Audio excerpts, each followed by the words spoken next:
Boa tarde. Tenho aqui o prazer de estar com vocês no Café Literário Digital do PEN Clube do Brasil. É uma iniciativa que nós estamos tendo durante essa pandemia e talvez até um projeto que possa continuar posteriormente, valorizando os escritores da literatura internacional, não só brasileira. E estamos começando essa experiência hoje, do Café Literário 2020. Ela se iniciou há 4 anos, sob a minha coordenação, Luísa Lobo. Estou usando o nome de Lit Cult, que é o nome do meu projeto, Alquimeno Bastos. Tenho aqui os participantes. Todos poderão ter seus currículos visitados pelo Google, né? Então, nós temos aqui essa lista de pessoas. Luísa Lobo, Alquimeno Bastos são os coordenadores. Depois falaram a Carla Júlia Dalali, Carmen Tereza Elias, Heloísa Barbosa, Lígia Vassalo, Luiz Felipe Ribeiro, Sônia Zinha. Faremos uma primeira parte, cada um dizendo alguma coisa sobre o Orlando, de Virginia Woolf, e depois passaremos a uma tentativa de debate. Também gostaria de dizer que quem queira se inscrever pode escrever para o PEN Clube do Brasil, penclubedobrasil.org, e conversar e pedir a inclusão entre os debatedores. E, posteriormente, abriremos para mais pessoas. No momento, estamos numa fase um pouco experimental. Também queria dizer que aqui tem uma proposta de obras que estão sendo condensadas durante a pandemia, nesse primeiro semestre, e que nós tentaremos, então, discutir. O próximo será Os Cus de Judas, Lobo Antunes, A Religiosa, do Denis Diderot, Sangue de Coca-Cola, de Roberto Drummond, Os Tambores de São Luís, de Josué Montello. São as próximas obras, e sempre será anunciado isso, então, lá no site do clube. Bom, começando, então, o nosso debate, eu queria falar um pouquinho sobre o Orlando, né? Dizendo que essa obra é de outubro de 28, quando a Virginia Woolf também fez conferências, 2 conferências num college de mulheres de Cambridge, e ela, então, bolou toda essa questão do feminismo. E por isso é que, no ano seguinte, ela publicou um quarto próprio, A Room of One's Own, né? Está publicado pela Lia Luft, em português. E por isso é que nós vemos 2 livros tão importantes e tão difíceis escritos com intervalo de 1 ano. Então, nós vendo a elaboração do Orlando e o quarto próprio, vemos que a parte do feminismo está muito presente nesse livro, né? Então, eu acho, como o livro começa exatamente falando de sexo, né? Ninguém pode discutir o sexo de Orlando, é óbvio que ele é um homem, é a primeira frase desse livro, que é quase ensaístico, Orlando. Eu queria conversar um pouquinho, rapidamente, sobre a questão da androginia, que essa é a tese principal do Orlando. Eu fui a um autor, Lawrence Stevenson, que é da Universidade de British Columbia. Ele escreveu O Romantismo e o Sublime Andrógeno. Ele nos lembra muito bem toda a questão do sublime romântico. Virginia Woolf foi procurar essa questão da androginia, lendo essa vasta gama, né, de escritores que ela conhecia tanto, e ela deparou com Coleridge, né? E Coleridge, então, faz toda uma aproximação neoplatônica, que é muito presente em Shelley e vários autores do romantismo, com a questão da natureza e da imaginação, né? Você estaria encontrando a natureza onde? No sublime romântico, que é o sublime da androginia. Esse sublime estaria presente na Lua. O que faz a Lua? Ela vela o Sol. Ela não tem luz própria, né? É uma espécie assim de A minúsculo do Lacan, mas ela é capaz de refletir o Sol e cobrir o Sol com a luz do Sol. Ela tem uma face oculta. Então, esse lado misterioso assim da androginia. Diz o Coleridge que nenhum grande escritor pode ser grande se não for andrógeno. Essa é a tese principal. O neoplatonismo foi muito importante em todo o romantismo, tem aquela questão do Plotino, do nous, da essência, né? da mente inconsciente. Ela escreveu esse livro muito antes digamos, isso está bem divulgado, né? Mas é a teoria de Jung, ânimos e ânima e tal. E ela foi também pioneira, porque essa ideia de um homem e mulher, de uma mulher homem, é o que depois vai ser debatido por todo o feminismo, inclusive numa crítica à questão da dicotomia ou homem ou mulher, né? Nós temos muito essa discussão, e toda a questão mística que cerca isso, e bem anterior a Simone de Beauvoir, que é um ensaio de 2 volumes, mas que só saiu em 49. Isso, para começar, é o que eu acho que é o tema principal do livro, porque o livro é muito vasto, tem muitos assuntos. Então, agora nós vamos passar para a Carla. Bom, boa tarde a todas. Eu estou muito feliz de estar aqui no Café do PEN, que faz muita falta, viu? E vocês também. Eu queria dizer que o que mais me chama... Ih, congelou. É que está parado. Não, já melhorou. É que o primeiro é que, para mim, Orlando é a vingança de Virginia Woolf. A vingança no sentido em relação à Vita, porque ela não conseguia na vida, no relacionamento das duas, nós vemos que ela não conseguia atingir a essência de Vita. Não conseguia, porque a Vita, ela brilhava não só numa coisa, não em uma pessoa apenas. A Vita tinha uma pluralidade, ela era plural. Daí toda a discussão de pluralidade, de se é homem, se é mulher, ou se é os dois juntos, mais outras coisas. E também, eu escrevi aqui, daí também essa pluralidade de Vita, daí as 3 vidas de Orlando, porque uma era pouco, para mim, no meu conceber. Uma era pouco. A Vita era tão multifacetada e ela não conseguia alcançar a Vita que ela faz as 3 vidas de Orlando. Outra coisa que eu quero salientar é que quando Orlando, aos 30 anos, ele acorda como mulher, ele começa a questionar vários pontos que ele não questionava antes, como, por exemplo, as limitações da vida de uma mulher. Isso nós podemos encontrar aqui nesse trecho. Lembrou-se de quando, como homem, insistira em que as mulheres fossem obedientes, castas, perfumadas e bem cuidadas. Agora vou ter que pagar pessoalmente por esses desejos, pois as mulheres não são, a julgar por minha breve experiência de sexo, obedientes, castas, perfumadas e bem cuidadas por natureza. Só conseguem essas graças sem as quais não gozam nenhuma das delícias da vida, mediante a mais tediosa disciplina. Aí está pontos do feminismo e também sobre a questão da sexualidade. Agora, sobre a sexualidade, tem que ser rápida. É o segundo ponto que eu queria destacar. Tem um trecho em que podemos afirmar, de acordo com o pós-fácil da edição, essa edição aqui do Silviano Santiago, que eu concordo com ele, essa edição da Autêntica, que ele diz, quando ela afirma que Orlando não é he, não é she, ele depois comenta que Orlando é they. Quer dizer, de acordo com essa pluralidade de Orlando, ele é they, ele não é nem homem nem mulher. Ele é they e, além de tudo, ele comenta que, hoje em dia, a Virginia Woolf é tão atual que Orlando seria queer, no abranger de todas as possibilidades. Então, aqui nesse terceiro...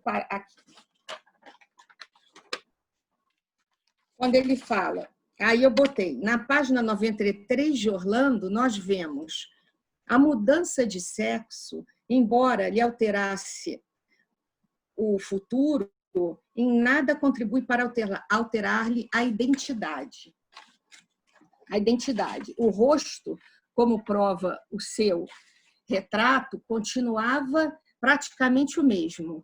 Aí é que eu digo que Orlando seria Day, né? Como o Silviano Santiago explica.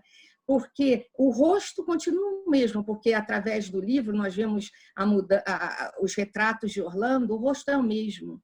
Então, na questão do tempo, da cronologia, ele pode ter continuado um homem, porque se lembrava de tudo o que aconteceu. E também é um homem quando se apaixona pela Cossack, por Olga. Não deixa de ser um homem, porque apesar de ser mulher, ela continua, Orlando se apaixona por uma mulher. Carla, nós podemos passar para outra pessoa, depois a gente... Podemos. Era isso que eu queria ressaltar, só isso. Vamos voltar ao nosso coordenador, que tinha ficado um pouco fora do ar. Alcmeno Bastos. Sim. Posso começar? Bem-vindo de volta. Tendo sido publicado em 1928, Orlando é contemporâneo das ruidosas vanguardas das 3 primeiras décadas do século XX. Mas não é propriamente um exemplar dessa vanguarda iconoclasta. No entanto, causa uma inicial estranheza o fato de ser uma biografia, dado que viola flagrantemente as convenções do gênero. O biógrafo aceita, sem questionamento, a inverossimilhança de um biografado que vive mais de 300 anos, que muda de sexo num determinado momento da sua trajetória, aos 30 anos de idade. E nós sabemos da vida de Orlando só até a meia-noite da quarta-feira, 11 de outubro de 1928. Se Orlando viver mais 300 anos, ou de fato seja imortal, vai provocar o paradoxo de que o biógrafo ou os biógrafos morrerão antes do biografado, o que não costuma acontecer nas biografias convencionais. Então, eu acho que Orlando se enquadra nesse aspecto, no que eu chamo de realismo irrealista, que é a elisão da causalidade, porque não há nenhuma explicação de ordem científica ou de ordem sobrenatural, não é uma potência divina ou um experimento científico que faz com que Orlando tenha essa absurda longevidade e consiga mudar de sexo. Então, a causalidade não existe.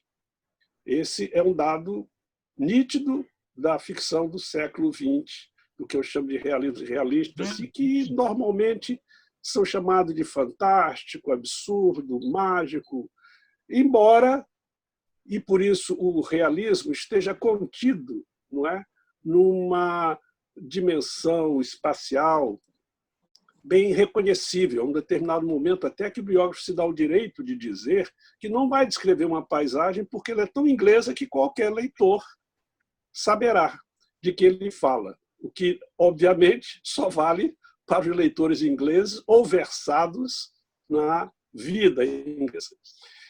Então, esse fato de um romance se apresentar como uma biografia me parece muito mais um disfarce, e eu não quero recorrer aqui a nenhuma circunstância biográfica, porque o eu do Orlando é tão absorvente, ocupa tão gritantemente as dimensões de espaço-tempo, que as outras personagens, aquelas que aparecem e nunca mais voltam, como é o caso da Sasha, ou que voltam 2, 3 séculos depois, como é o caso do Nicholas Green, o crítico literário, que muda até de opinião com relação à poesia de Orlando.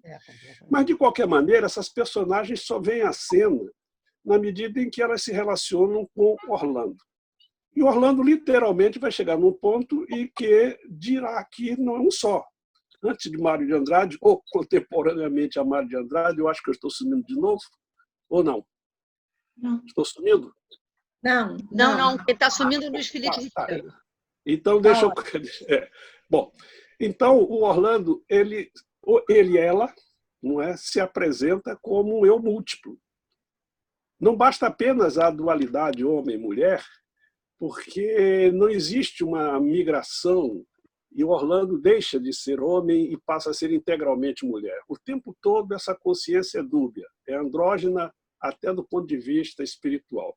E já é bem preparado porque o Orlando, como homem, despertava admiração pela sua beleza física. E a primeira impressão que tem da Sasha, por exemplo, é de que ela conjugava. Ele não sabe ao certo, no primeiro momento, se é um homem ou uma mulher, porque ela parece conjugar o encanto, a graça feminina e o vigor masculino. Então, o tempo todo, nós trabalhamos com essa dualidade. De modo que, se esse relato fosse feito em primeira pessoa, não perderia em substância.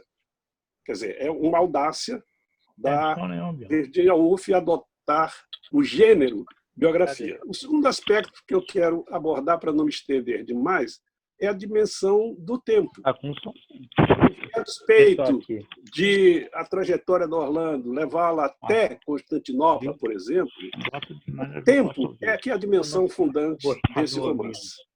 Não é? A cronologia parece estar colocada ali apenas para ser desmentida. É interessante a constância da imagem das badaladas de um relógio, de uma igreja, e especialmente no caso da meia-noite, que é aquele momento em que o tempo parece, não é, parado. De modo que a dimensão do tempo ela absorve a própria dimensão do espaço. Como já foi ressaltado pela Carla, o Orlando, não é?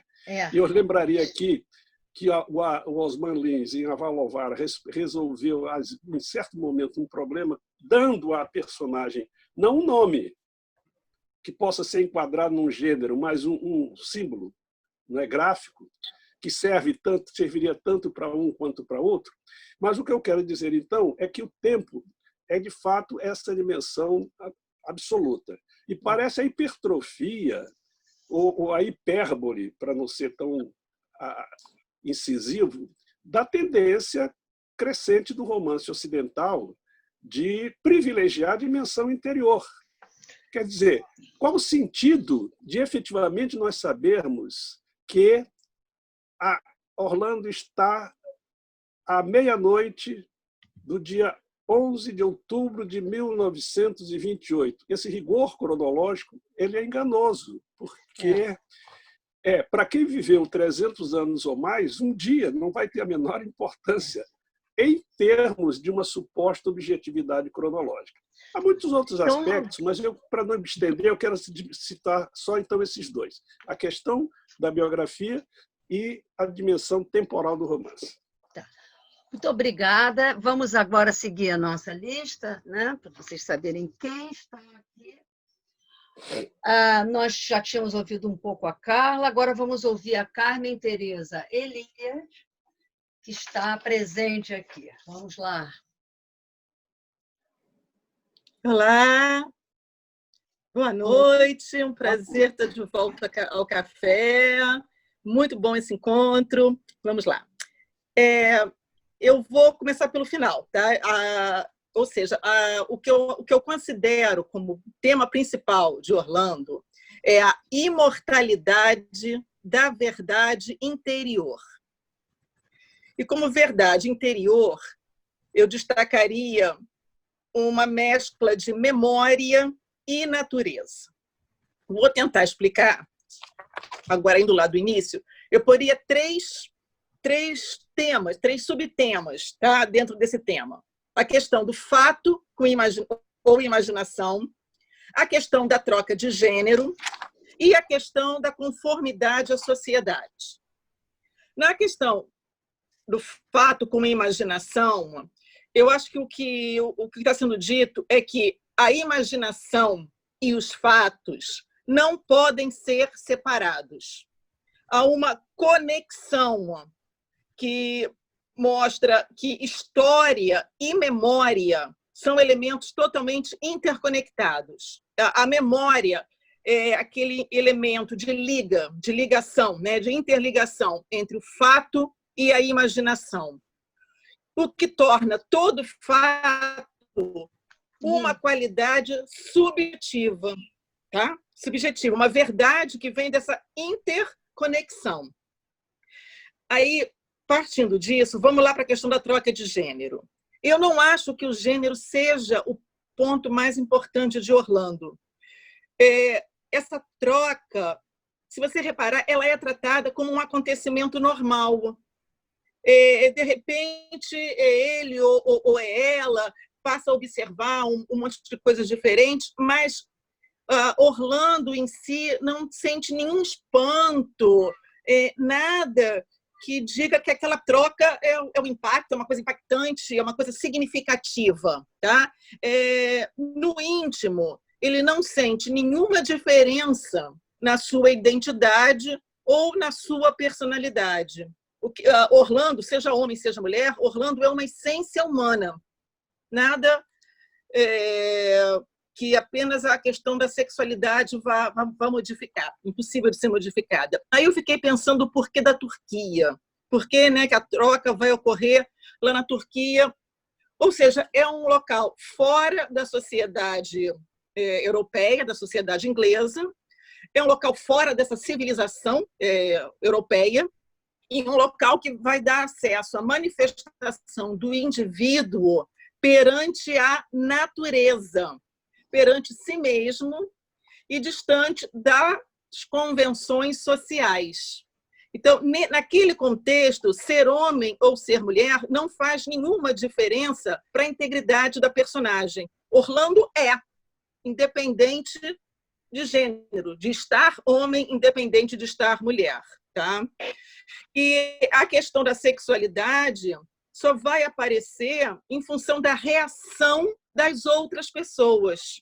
Quando ele entra no navio, quando ele está em determinado local, em determinada época, é que, a partir das reações das outras pessoas, o Orlando vai ter que desenvolver uma forma de se conformar, de se adaptar a essas sociedades. Aí entra a questão da conformidade à sociedade. Ele vai se adaptando. Século a século, ele obedece às regras de cada época e de cada local. Né? No século XVI, vai dar importância lá para as roupas, no século XVII a costumes, no século XVIII como se comportar na sociedade inglesa. Ou seja, ele tem a noção de mudança e de adaptação.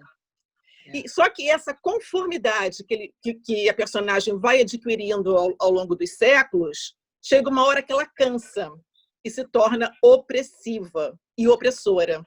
Lá naquele 1928, ele desiste de viver apenas a importância da sociedade. E o que Orlando vai querer é o seu mundo particular, é o seu mundo de natureza e personalidade, tá? Para permanecer sempre na sua verdade interior. Ou seja, o que é isso? A liberdade de pensamento e a independência como sendo um processo mental. E é a memória que vai levar a toda essa massa homogênea. Basicamente, é isso aí. Se deu não, tem muita mais. Correndo. Vamos dizer muito mais essa tarde, mas eu quero dar a palavra para todos, para depois a gente talvez até fazer um debate. Agora seria a vez da Heloísa Barbosa. Todos têm de falar, todos têm de apresentar. Boa tarde, pessoal. O que me chamou a atenção no livro foi a erudição da Virginia Woolf. Eu vi que ela estudou em casa, ela não foi à escola, não era o que se fazia na época dela. E, no entanto, ela demonstra uma erudição e a mistura que tem no livro do real com o ficcional é incrível. E não são coisas que hoje a gente rapidinho encontraria no Google para colocar, mas ela é impossível que ela tenha escrito esses 2 livros em um ano. Né? A não ser que ela tivesse tudo isso na cabeça, uma biblioteca imensa do lado dela. Mas isso é uma coisa que me impressionou bastante, como é que ela acumulou essa erudição. Bom, a outra coisa que eu queria dizer é que eu acho que foi falado mais ou menos já por aqui, é que o outro personagem, que um dos temas é a Inglaterra. é a sociedade inglesa, é a paisagem da Inglaterra. Né? O Quiniano falou, ela disse que não precisa nem descrever a paisagem. E a Carla falou da questão da sociedade da Inglaterra. Isso é muito denso também no romance, e eu acho que um personagem, não só um tema, mas é um personagem do livro. E tanto é que a mudança de sexo ocorre fora, né? Vai ocorrer na Turquia. A outra coisa é que ela dedica o livro para a Vita, né? E aí eu encontrei pessoas que dizem que foi um ato de amor, outras pessoas que dizem que foi uma brincadeira. Entre um ato de amor e uma brincadeira, realizar esse livro me pareceu uma coisa assim inimaginável, impossível de... Um livro dessa densidade, desse nível de detalhe, né? Por uma brincadeira de amor, muito, muito incrível. E a outra coisa que eu queria falar é sobre escrita.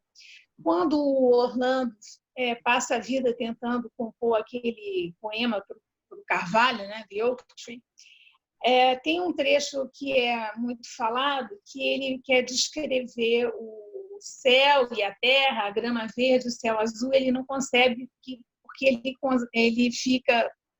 ele vai rebuscar demais essa pequena descrição. E um pouco é o que ela faz também, porque se você ler com atenção o livro, são descrições intermináveis, detalhadas. Eu reparei muito bem o vocabulário que ela usa, né? Tinha palavras que eu olhava e dizia assim, não conheço, que palavra é essa? Aí eu olhar, é uma palavra que era usada no período elisabetano, que caiu de uso, uma palavra obsoleta, e assim por diante. E as descrições das roupas, os detalhes, do tecido. Então, aquilo que ela no Orlando, na verdade, é o que ela faz na escrita dela. Bom, era isso. Felipe Ribeiro agora, por favor. Boa tarde, tudo bem? Boa tarde. Muito bom estar aqui com vocês de novo. Tá?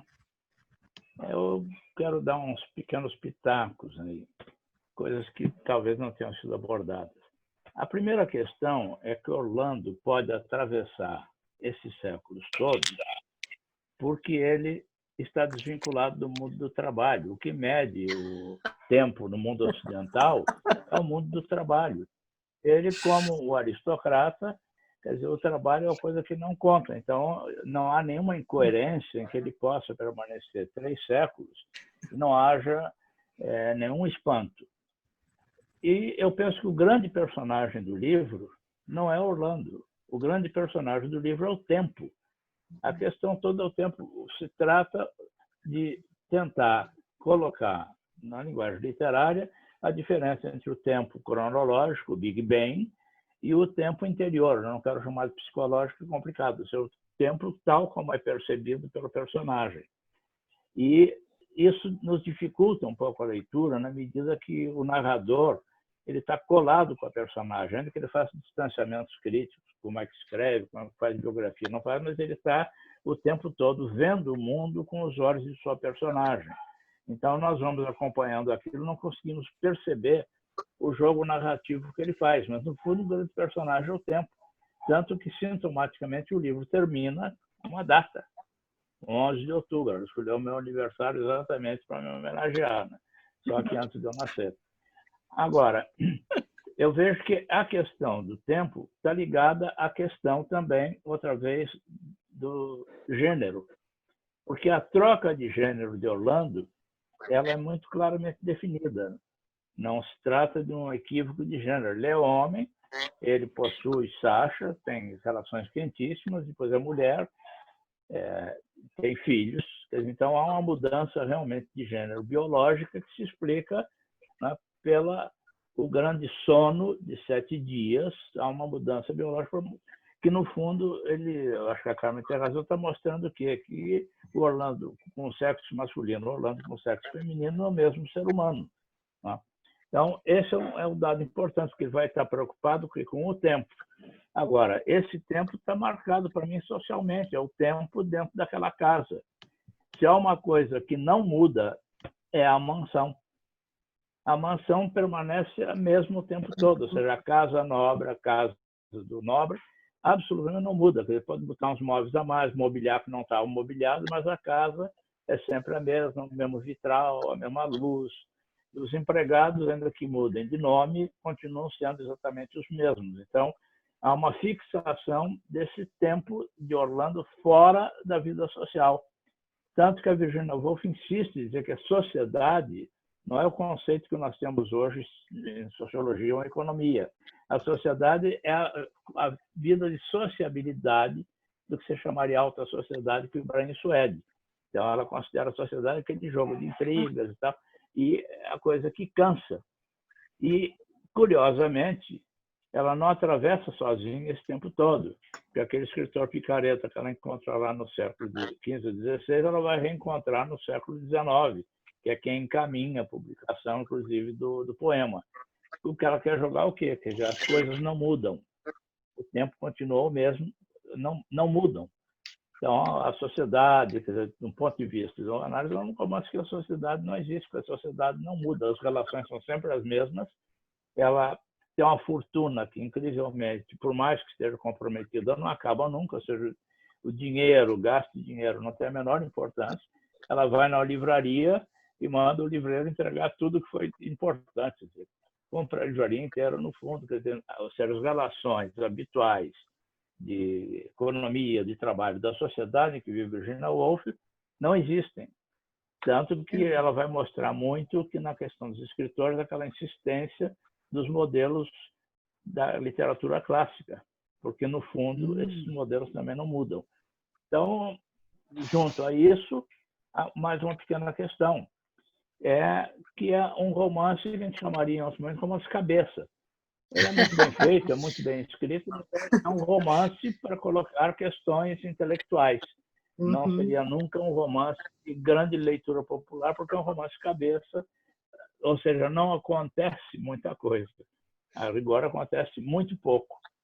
E eu acho também que a questão da mudança de sexo na Turquia é exatamente porque lá, inclusive, as vestimentas de gênero não se distinguem. Então, ela tem como mudar de gênero sem isso ser uma violência. E ela vai para o mundo dos ciganos, porque ela também foge da cidade, vai para o mundo dos ciganos, que tem uma vida tribal absolutamente simples e que o trabalho obriga as mulheres a trabalharem tanto quanto os homens. Então, não há diferença entre homens e mulheres nesse sentido no grupo cigano, até o momento em que a memória a leva de volta à Inglaterra. Então, algumas observações. Quer dizer, e digo mais o seguinte, para quem não lê inglês como eu, felizmente encontrei a tradução do George Dawster, que eu conheci, que é um grande tradutor, e é outro livro completamente diferente. Esse é o risco de quem não lê a língua original, no caso. Então, quem tem aquela ediçãozinha da Saraiva, joga no lixo, porque aquilo não é o Orlando. A tradução do George Dawson me pareceu muito bem cuidada, um texto para se curtir. Mas estou aqui, acho que estou no meu tempo, não estou, Luiz? Muito bem, muito obrigada. Como eu estou achando que tem uns problemas de microfone, eu vou dar a palavra primeiro para a Sônia Zinger, depois voltar para letras anteriores. Sônia Zinger, agora.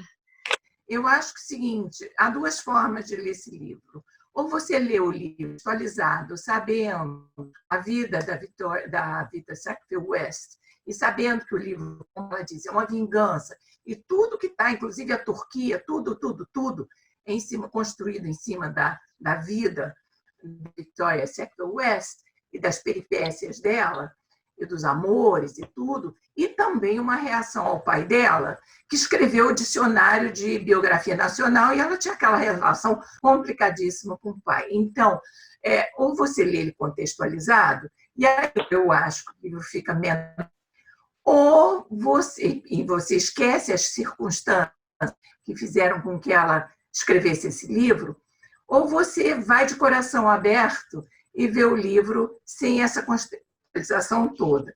E aí, realmente, o início é muito penoso, porque é um livro em que ela quer forçar uma erudição. Já começa pelo prefácio, que ela numera Deus e o mundo no prefácio para mostrar quantas pessoas ela conhece, o grupo todo de Bury, e ela começa, então, querendo satirizar, muito forçada, querendo mostrar essa erudição toda e essa sátira, e dizendo que era uma brincadeira, mas acho que... E a crítica é que ela é uma pessoa extremamente privilegiada, né?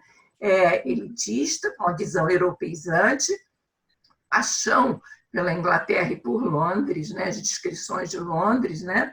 E não tem, como a Luiz Felipe falou, não tem preocupação de trabalhar por muito menos pensar nas classes que não são privilegiadas, né? Mas, se a gente esquecer tudo isso e resolver pegar o livro de coração aberto e olhar a linguagem, olhar o que ela está dizendo, lá mais adiante, a gente vê realmente a questão da mente andrógena, que não é ser homem ou ser mulher, a ideia do Coleridge é de você ter uma mente andrógena, que a mente criativa é uma mente andrógena, não é necessariamente que o corpo é de homem, o corpo é de... É que você percebe, você vê como tem a sensibilidade um ao outro, isso já foi dito também. Outra, a questão dos gêneros, também não vou mexer mais.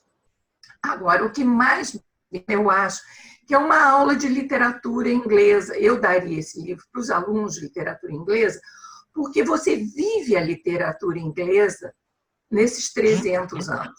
Você vive, você sente, você cheira, você ouve o que é o período elizabetano, o que é a restauração, o que é a época vitoriana, o que é a época eduardiana. Ela não conta, você vivencia essas épocas. Então, para um aluno, para uma pessoa saber o que foi a vida, o que é viver nessas épocas, eu achei isso fabuloso. Então, eu acho que são 300 anos de literatura e que, obviamente, ela mostra a preferência dela enorme pela Londres elizabetana. Ela é fascinante por aquele... A Londres vitoriana é que ela mais rejeita. Então, eu acho que esse é um ponto importantíssimo de ver a literatura inglesa através desses 300 anos, citando todos os nomes, mas mais do que citar o nome e mostrar a erudição, é você viver essas épocas, e ela te permite viver essas épocas. Agora, a questão da biografia também, o que me chama a atenção é a questão da identidade, que também, ao que Alcmeno levanta, a questão do eu múltiplo, que ela coloca de uma forma muito interessante, como você fez chamados, ela até usa como um garçom segurando vários pratos empilhados, ela usa essa imagem. Então, no fundo, quando é um biógrafo, qual a identidade que você vai descrever? Então, é muito complexa essa questão dos selves que ela bota. Qual self que vai predominar para você poder dizer esse é o biografado? Explicado. O biografado é esse e aquele. É muito complexo. Eu acho uma coisa nova nessa época, né?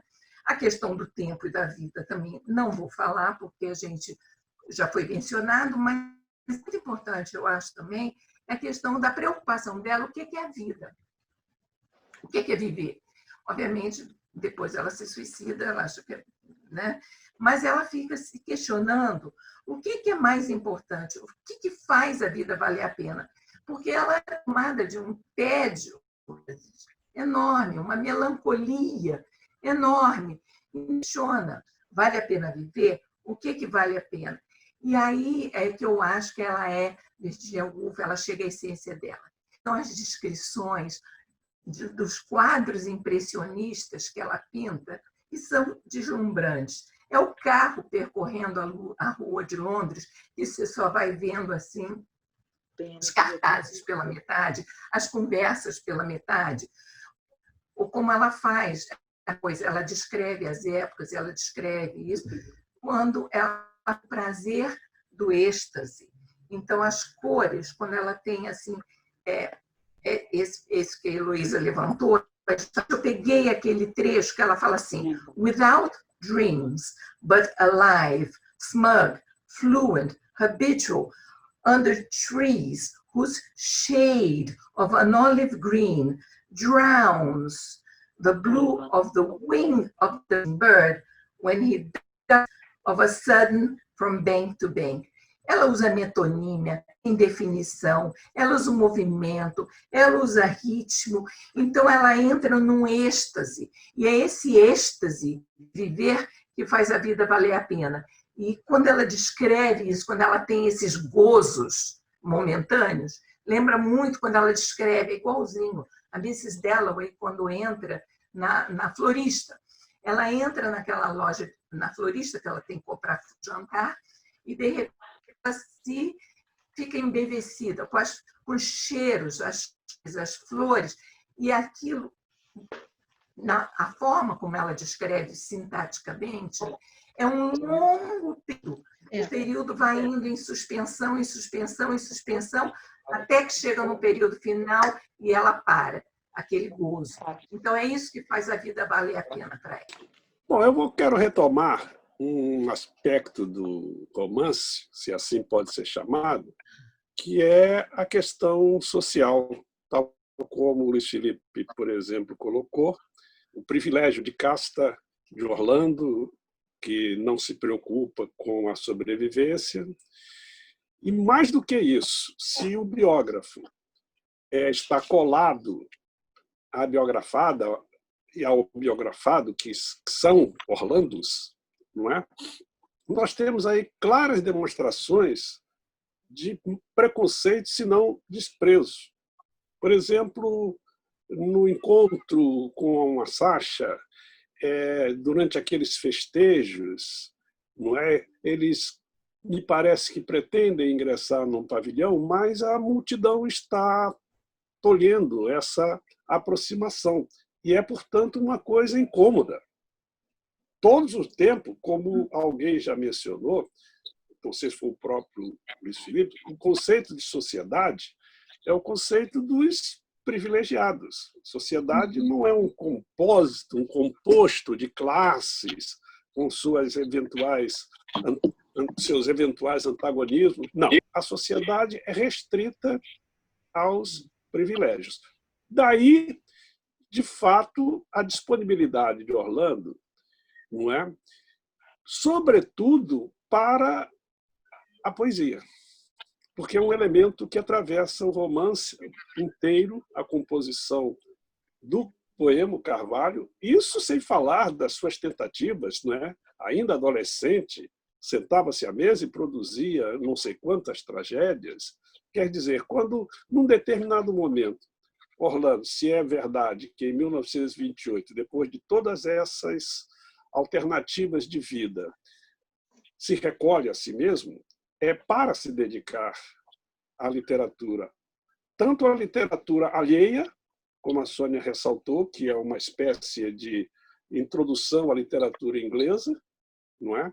Quanto à literatura que ele mesmo vai produzir. Nós precisaríamos de um pronome que absorvesse essa dualidade de gênero. Não estou me referindo a sexo, estou me referindo especificamente a gênero masculino e feminino. Então, ao mesmo tempo que esse narrador reitera essa espécie de preconceito de classe, nos dá uma informação muito importante sobre essa sociedade, porque esse certamente era o pensamento dominante. Quer dizer, Orlando não está fora do pensamento dominante naquelas sociedades, desde a elizabetana até a sociedade já beneficiada pela Revolução Industrial, ou já no século XX, com a iluminação elétrica, os automóveis, todas essas coisas.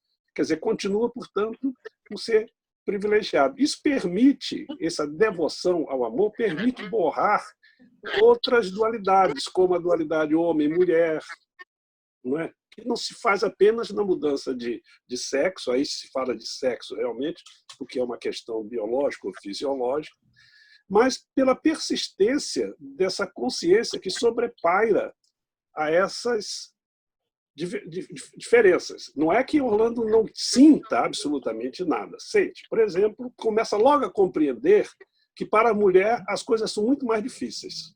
Não é? Enquanto o homem tem facilidade no vestuário, tem facilidade nos modos, à mulher são impostas muitas outras condições. Mas como ela ele não se transformou inteiramente em mulher, essa dualidade persiste e é exatamente a que lhe vai permitir atravessar todos esses 300 ou tantos anos sobrepairando.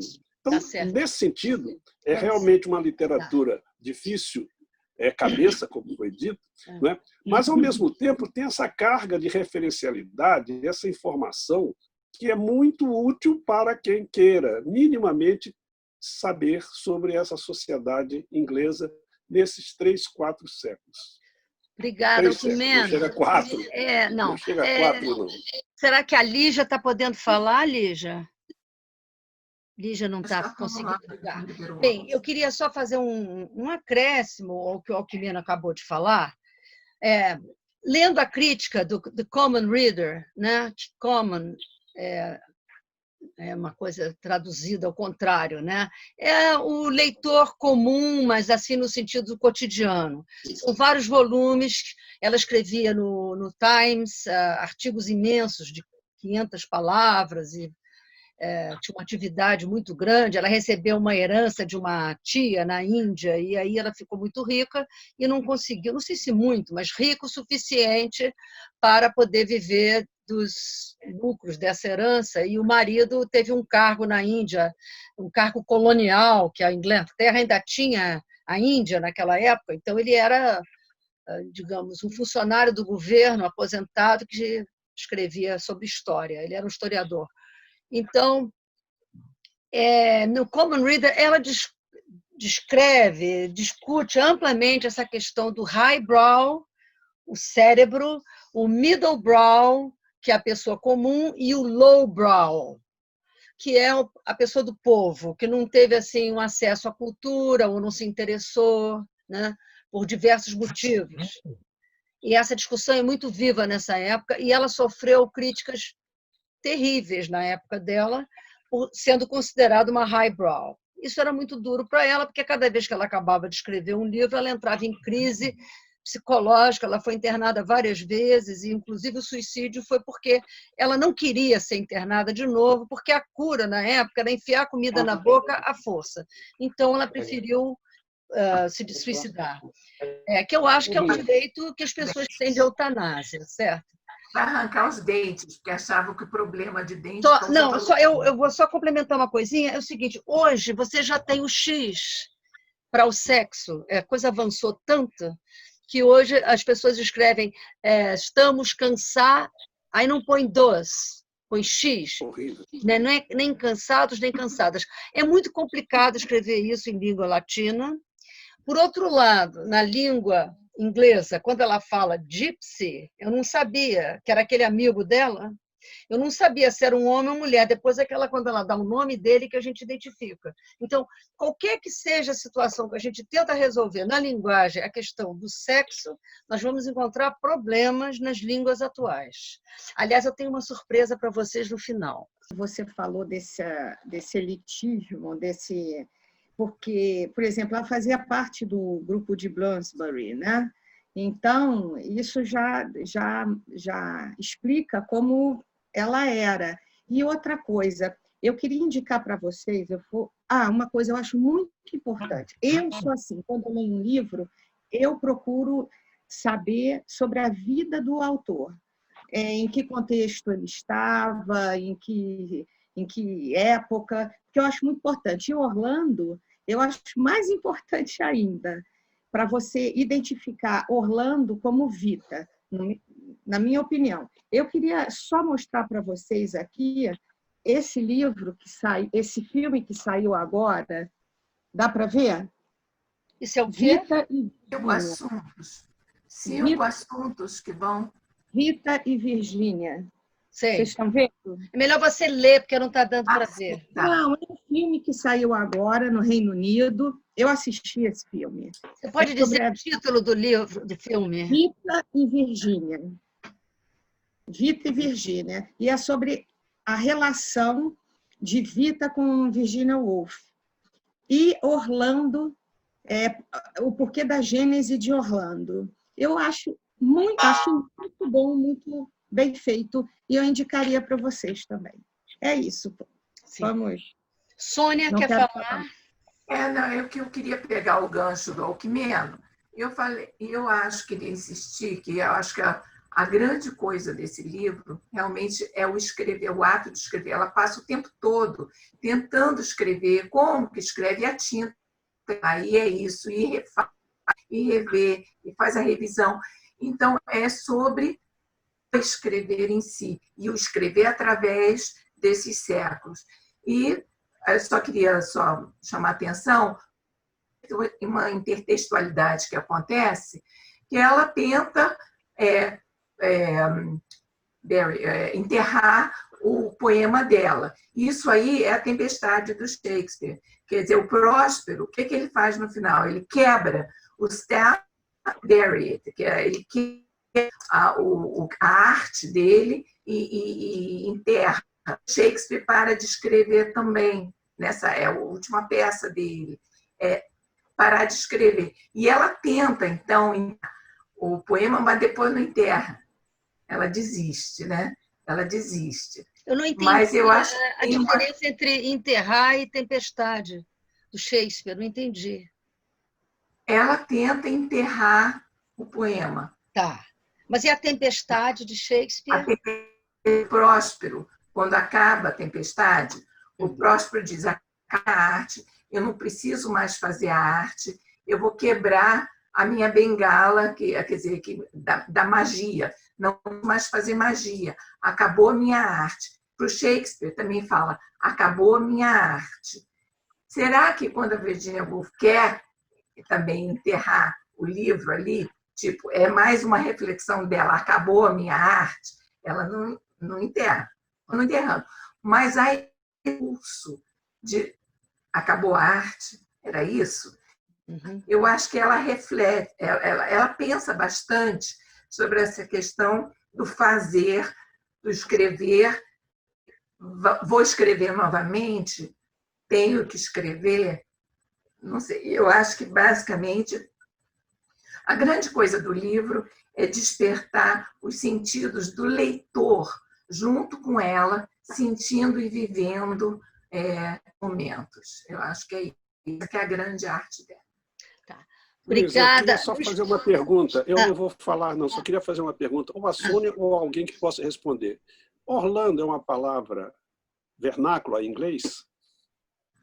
Vem de Roma, né? É um nome romano. Não, mas é em inglês. É um personagem de Shakespeare. Ah, é? Tá. Então, Luiz, mas apenas um personagem, não tem popularidade, né? Não. Mas obviamente ela conhecia. Isso é mais uma informação. Eu queria anotar certas coisas que causam estranheza. Por exemplo, na questão da sexualidade, há um dado muito curioso. A relação do Orlando homem com Sasha é altamente sensual, quentíssima, transam em cima do gelo e tal, aquela coisa toda. Já Orlando mulher, não há nenhuma referência ao prazer sexual. Inclusive, um dado mais curioso ainda é que não aparece a gravidez. De repente, Orlando tem um filho. Sequer a gravidez, que é um dado importante na feminilidade, aparece. Então, acho que é um lado quebrado. Quer dizer, ela vê o prazer sensual no lado masculino, mas não consegue nem ver, nem escrever sobre o prazer sensual no lado feminino. Os prazeres femininos são mais das relações, das firulas e tal. Então, eu acho que o narrador não consegue se desprender disso. Quer dizer, ela continua atribuindo apenas ao homem o prazer sexual. É muito curioso isso para mim. E tem o próprio arquiduque, né? Mas eu acho que é como era a sociedade da época. O que ela está mostrando ali é como a sociedade valorizava esse prazer sexual para o homem e não para a mulher. Eu vejo mais uma leitura da sociedade. Me chamou a atenção. Só um detalhe, a Sônia disse como é que ela conseguiu acumular tanta cultura. Bom, ela não trabalhava fora, ajudou muito o pai, Sir Leslie Stephen, a fazer o Dictionary of National Biography, que é um marco, dicionário da biografia inglesa da Inglaterra, são 2 volumes, é uma coisa assim extraordinária, e ela trabalhou com o pai. Claro que ele não... E só tem, parece que só tem 4 mulheres. Só um instantinho. Ele não pagava, quer dizer, trabalho escravo feminino são as esposas, as namoradas, as secretárias, né? Que trabalham, Alma Mahler, que é mulher do Mahler, irmã do Mahler, ou mulher, enfim, as mulheres que trabalham em casa. Mas ela, quando escreveu Orlando, se ela nasceu em 81, ela tinha 47 anos, ela se suicidou dali a pouco. 41. Ela tinha 40 e tantos anos, quer dizer, era uma vida inteira, né? Que ela não se matou tão tarde assim. Mas vem cá, agora tem gente querendo falar. Sônia. Deixa eu só pegar esse gancho da sexualidade, é porque não funciona para todo mundo. Olha o pobre coitado do arquiduque. Vira arquiduquesa, vira arquiduque, Orlando vira homem, então ele vira mulher, aí Orlando vira mulher, ele vira homem, ele está o tempo todo atrás de Orlando, acompanhando para ver se consegue cativar, e não funciona. Ele não consegue. Ele vira mulher e não consegue. Então, é uma coisa que não é só a questão da sexualidade virar homem ou mulher, há uma questão de sensibilidade aí, de o que é ser homem, o que é ser mulher, não é só virar. Porque o arquiduque, ela mostra que não funciona. Bom, a Heloísa quer fazer algum comentário também sobre isso? Eu ia falar uma coisa sobre os incômodos de ser mulher, e me chamou a atenção que ele não fala em menstruação também, quer dizer, então o ser mulher é assim meio disfarçado, né? E ele parece que não tem interesse pelo sexo quando vira mulher. Não? Só isso. Esse é o grande problema da doença dela, né? Que ela tinha um casamento branco com Leonard. E ele recomendou que ela não tivesse filhos. E depois ficaram se perguntando, será que ter filho não levantaria um pouco? Ela era bipolar. E eu acho que isso fica muito claro quando ela fala da Victoria Sackville West. Cada vez que acontece uma crise na Victoria Sackville West, ela descreve uma crise dela, que ela ficava uma semana com dor de cabeça trancada no quarto. E aí ela faz aquela descrição toda. O que eu relendo o livro, que eu era assim, Virginia Woolf era meu mito, né? Traduzir Passeio ao Farol, eu adorava Virginia Woolf. Mas relendo o livro, eu acho que as digressões são excessivas, porque ela está dentro do que o Lacan chama pensamento lógico. Uma palavra puxa a outra. Ela foi à Turquia, eles fizeram uma brincadeira lá em Londres, que eles se vestiram de turcos, foram recebidos pelo governo, era tudo brincadeira, não tinha barco turco nenhum, todo mundo caiu, receberam todo o círculo de Bloomsbury, e eles estavam fantasiados de turco, né? Então, ela viajou de carro com o Clive Bell, que era cunhado dela, era amante dela. Depois ela teve um caso, ménage à trois, com a Sackville e o marido, Nicholson. Então, ela fez várias experiências. E as digressões, né, nesse livro, eu acho excessivas. Então, eu fiquei pensando, será que não precisava de um Ezra Pound? Porque o Ezra Pound pegou The Wasteland, do Eliot, e disse, não, vamos cortar metade. Aí ficou uma obra-prima. Eu acho que sim. Mas o casamento dela funcionou.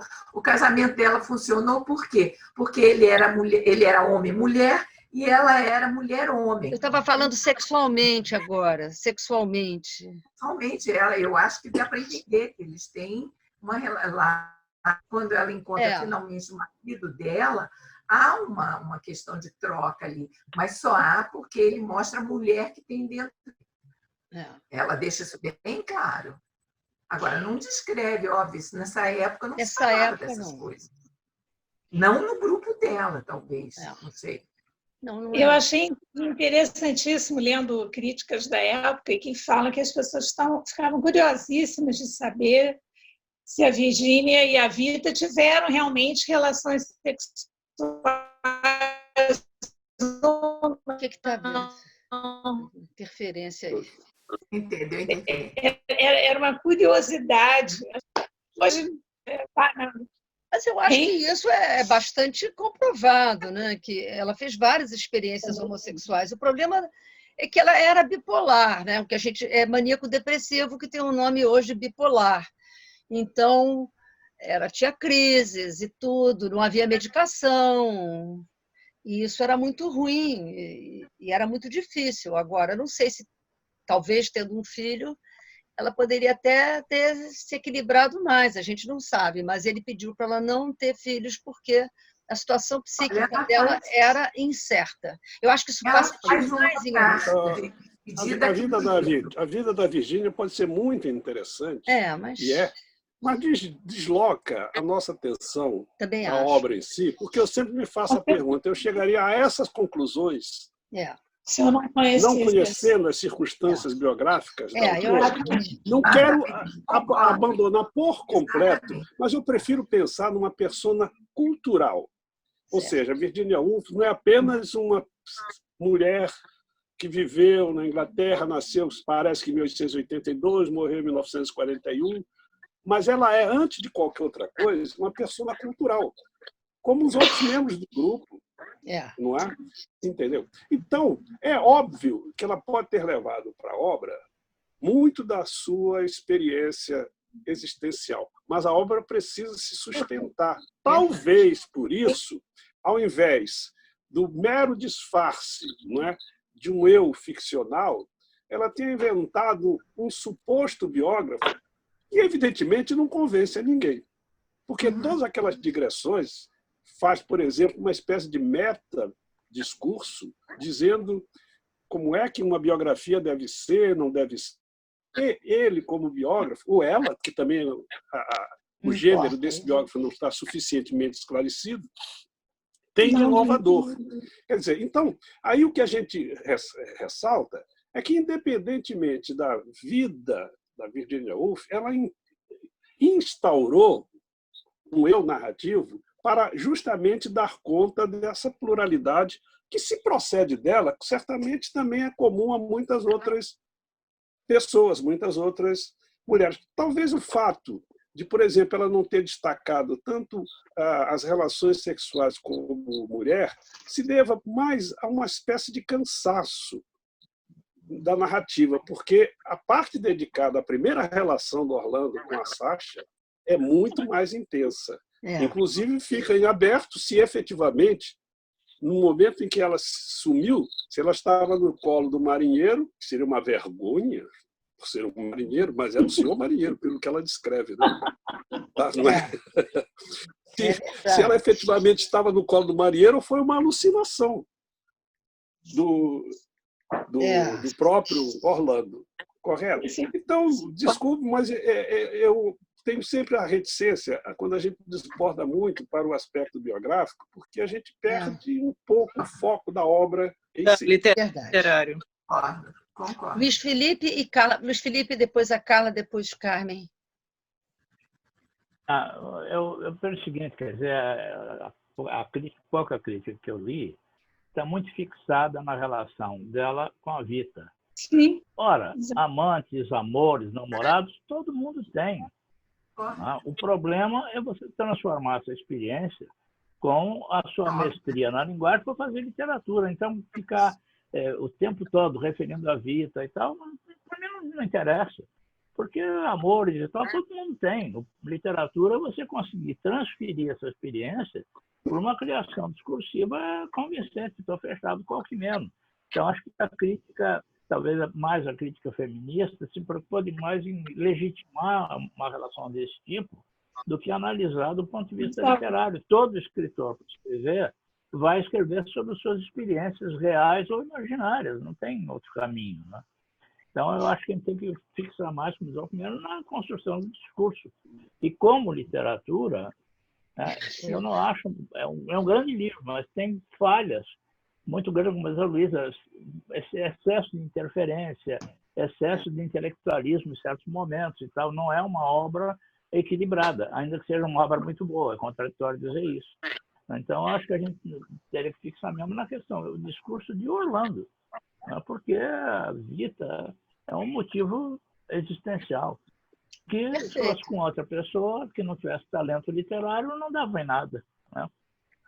Tá, agora a Carla, tem uma fila. Luiz Alcmeno, eu entendi o ponto de vista de vocês, mas eu acho que, nesse caso, principalmente em Orlando, eu acho fundamental nós conhecermos a vida. Eu pelo menos, ter conhecido a vida da Virgínia, porque, por exemplo, no livro Knoll House, que é a casa, o castelo, que era de Vita, ele permanece o tempo inteiro. Ela, há uma discussão de sexualidade, transexualidade e até pluralidade, que eu acho que é muito atual. E ela, a Virgínia, ela se relacionava, e o marido dela, eles tinham outra visão do casamento. Então, eles tinham esses namoros, com pessoas do mesmo sexo. Eu acho isso importantíssimo, para você até entender o porquê de Orlando ter 3 vidas, porquê de Orlando uma hora começa como homem, depois vira mulher. Eu acho que é muito importante você ter esse background, assim, ter esse feedback da vida da Virgínia em Orlando, porque Orlando, para mim, é vida. Não evita, não, é Vita. Vamos agora, e trocou as posições todas. Agora a Carmen está embaixo. Para variar. Vocês são taradinhos. Carmen, por favor. E o Luiz Felipe está aqui, e eu já estava acostumada. Carmen, por favor. Eu achei um comentário da própria Virginia Woolf, que ela recebeu muita crítica, e ela respondeu a uma dessas críticas em relação ao Orlando, dizendo o seguinte: se pensarmos a verdade como algo sólido como um granito e a personalidade intangível como um arco-íris, uma biografia visa intercalar esses 2 aspectos da natureza. Lembrando que a natureza nos aplica truques, e de modo que coloca argila e diamantes prensados em uma só caixa. Muito bonito. Então, é a resposta, né, que é até muito fantasiosa também, mas também muito, muito real, porque é o lado é o lado do concreto e o lado dessa coisa totalmente volátil, que eu não diria nem que é essa bipolaridade dela, mas é a questão do fato e da imaginação, de como a gente lida com a realidade. Não é só uma realidade de fato, não é só uma realidade de fantasia. Tudo isso tem que ser prensado. Eu acho que é isso que ela mostra um pouco na obra. Eu estou um pouco. Agora seria Sônia, né? Sônia. Não, é o seguinte, eu estava aqui, eu estou com o Felipe, acho que eu sempre me alinho com ele aí nessa questão do discurso. É o seguinte, é uma obra riquíssima, em termos caleidoscópicos de temas existenciais. O que eu escrever, por que se escreve, se é para fama, se não é para fama, porque ela procurou tudo, e tudo isso ela achou que não é pela fama, não é. E toda a questão de existo, não existo, sou homem, sou mulher, são várias questões, são inúmeros caleidoscópio de temas, mas eu acho que a obra só vale mesmo o que fica por causa do discurso, pela forma como ela escreve. E eu queria chamar a atenção disso, porque é tão típico.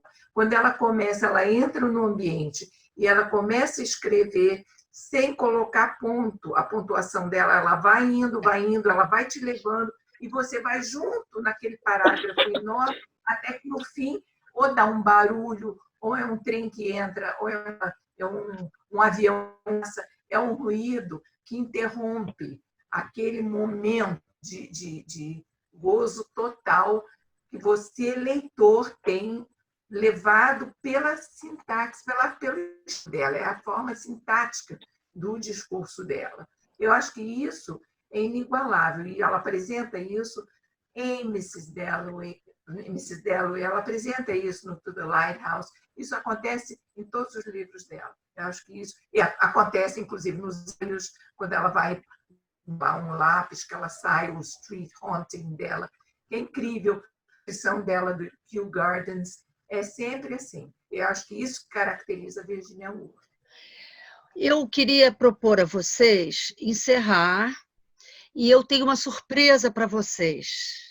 A única gravação da voz da Virginia Woolf, que, evidentemente que ela está lendo, porque era rádio, não tinha as nossas dificuldades digitais. Está muito baixinho, mas fica nesse site. Até para Qual o site?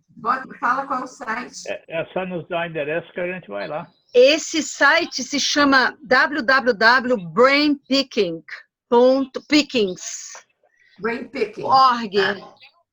Brainpickings.org. Agora, não vai dar para a gente entrar no site agora, procurar, é lá no final, é a única surviving recording da voz da Virginia Woolf. Eu fiquei tão emocionada, né? É muito bonito o texto, vocês depois podem ouvir com calma, é um pouco longo. Manda o endereço do site pelo WhatsApp para a gente, por favor. E para quem quiser depois ouvir a gravação, ele é assim, que se escreve para a gente encerrar, e eu pediria que vocês encerrassem, e quem quisesse, voltasse depois, clicasse de novo para a gente fazer um comentário da nossa gravação de hoje, e também para poder conversar informalmente. É www.brainpickings. No plural. Plural. Brainpickings, no plural. .org. E eles pedem doações. Vocês já podem começar a fazer doações em Libra. A Libra está bem barata. Então, eu pediria que quem saia e volte. Quem tiver tempo, são 7 horas, para a gente conversar um pouquinho mais. E muito obrigada. Estamos encerrando, então, o nosso café literário Parabéns, digital. Parabéns a Luísa, né? Parabéns, Luísa. Luísa. Gente, muito bom estar com vocês. Recebi Fiz o possível.